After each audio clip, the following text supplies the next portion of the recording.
सर्वेभ्यः नमो नमः। आज मैं कक्षा सप्तम का पंचम पाठ गुरु गोविंद सिंह लेकर उपस्थित हुई हूँ।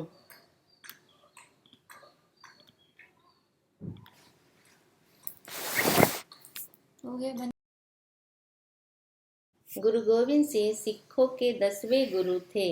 उनकी माता गुजरी, पिता तेग बहादुर थे। उनके पिता के मृत्यु के उपरांत 11 नवंबर सन 1675 को वे गुरु बन गए। वह एक महान योद्धा, कवि, भक्त एवं आध्यात्मिक नेता थे। सन 1699 में वैसाखी के दिन उन्होंने खालसा पंथ की स्थापना की, जो सिखों के इतिहास का सबसे महत्वपूर्ण दिन माना जाता है। तो आइए हम लोग इसे पाठ्य के माध्यम से विस्तार पूर्वक समझते हैं।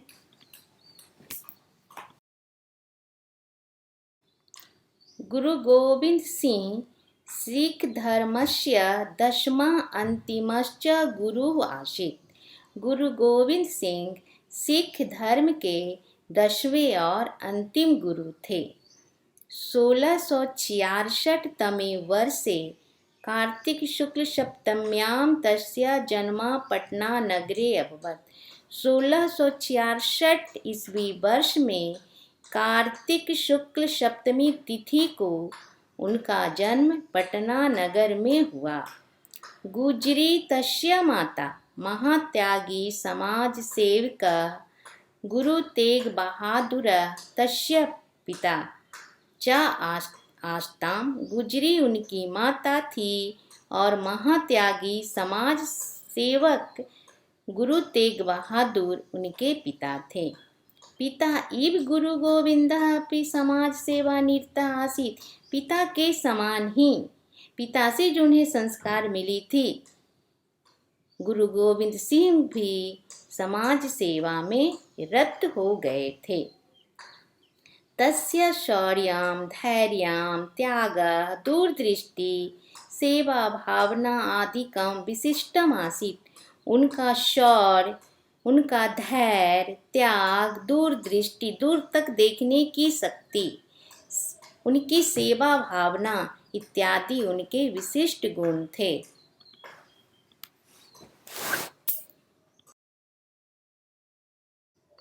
सः आबाल्यात् जनानां शक्तिं जागरयितुम् आत्मविश्वासेन कार्यं कृतवान्। वह गुरु गोविंद सिंह बचपन से ही लोगों की शक्तियों को जगाने के लिए, आत्मविश्वास को जगाने के लिए उन्होंने कार्य किया।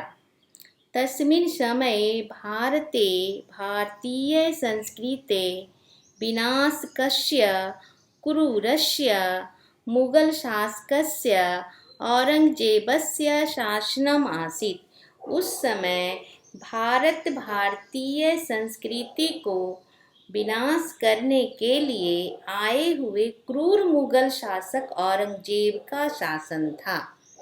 तादृशस्थितौ दुष्टशक्तिं निग्रहीतुं प्रजासु धर्मजागरणं कृतवान्।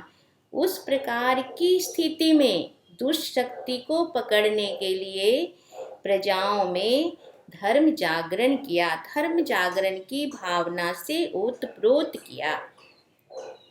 पीड़ाय मानानां जनानां संगठनं रचितवान्। पीड़ित मानवों को एकत्रित किया उन्होंने और उनको उन्होंने पुनः समझाया। हो गया। सामान्य जनानां विचारेषु परिवर्तनम् आनीतवान्। आत्मविश्वासं च जनयितुं प्रोत्साहं दत्तवान्। सामान्य लोगों में विचारों को परिवर्तन कर दिए, उनके अंदर परिवर्तन ला दिए और आत्मविश्वास का जन्म कर दिए और उत्साह से भर दिए आगे बढ़ने के लिए, अपने देश से लड़ने के लिए। देश हिताय आत्मरक्षणाय च खड्गं धरन्तु इति आदिष्टवान्। देश हित के लिए, देश की रक्षा के लिए, आत्मरक्षणाय अपनी रक्षा के लिए उन्होंने खड्ग धरन्तु, तलवार को धारण करने का आदेश दिया। सः खालसा पंथस्य स्थापनां कृतवान्, उन्होंने खालसा पंथ की स्थापना की। खालसा दीक्षां स्वीकृत्य न केवलं खड्गम् अपितु पञ्चबाह्यचिह्नानि धर्तुं गुरु गोविंदः आदिष्टवान्। खालसा दीक्षा को स्वीकार करके, जो खालसा दीक्षा को स्वीकार किए, उन्हें केवल तलवार ही धारण करने का आदेश नहीं दिए, बल्कि 5 चिन्हों को धारण करने का उन्होंने आदेश दिया। उसमें क्या क्या है हम लोग देखते हैं। तानी च केश बंधनम, केश पहला है केश बंधन, बालों को बांधना। कंकितिका, कंघी को अपने पास रखना। कंकन धारणम, कंगन को धारण करना। कटया वस्त्र धारणम, और कच्छा वस्त्र को पहनना। सर्वदा खड्ग धारणम इति, और हमेशा अपने पास तलवार को रखना। एतानि चिन्हानि समर्पणम, परिशुद्धता, दैव शक्ति, शीलम, शौर्यम इत्येतान भावान स्मारयन्ति। ये जो चिन्ह है, समर्पण, परिशुद्धता, दैव शक्ति, शील, शौर्य का हमें याद दिलाते हैं। गुरु गोविंद सिंह परिवर्तिता खालसा नामा ईश्वरीय दीक्षा, गुरु गोविंद सिंह के द्वारा परिवर्तित नाम का ही खालसा नाम का ईश्वरीय दीक्षा है। ईश्वरस्य निश्चल आराधने एव तीर्थ यात्रा, दानम, दया, तप, संयम च स्थिति। यह भावयति यस्य हृदये पूर्ण ज्योतिष प्रकाशो अस्ति, स एव खालसा भवति। गुरु गोविंद सिंह ने ईश्वर की निश्चल आराधना करने से तीर्थ यात्रा, दान, दया, तप और इत्यादि का फल प्राप्त होता है। और इस भाव से अगर हम कार्य करते हैं तो पूर्ण ज्योतिष प्रकाशो अस्ति, हमारे अंदर प्रकाश पैदा होती है, एक ज्योति जलती है। इसे ही हम खालसा कहते हैं।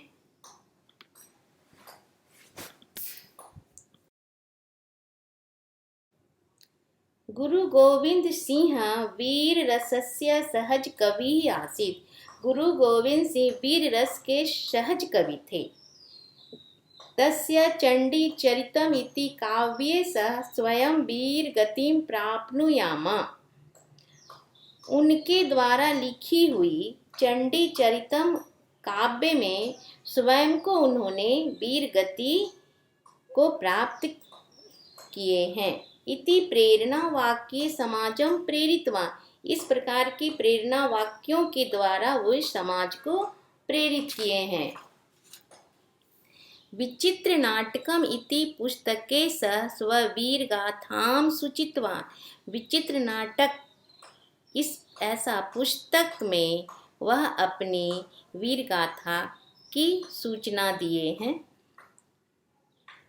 गुरु गोविंद सिंह वीर भक्ता आशित, गुरु गोविंद सिंह वीर भक्त थे।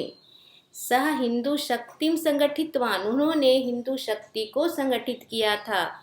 सर्वे समाना एकम एव भगवतः ज्योति, सभी में समान रूप से भगवत ज्योति सर्वेषु ज्वलती, सभी में समान रूप से भगवत ज्योति जलती है। इति तस्य अचल विश्वास आसीत्, इस प्रकार का उनका अचल विश्वास था। सज्जनानां संरक्षणाय दुष्टानां विनाशाय, सज्जनों के संरक्षण के लिए, दुष्टों के विनाश के लिए खड्गम गृहीत्वा युद्धम कुरु, खड्ग को धारण करके युद्ध करो।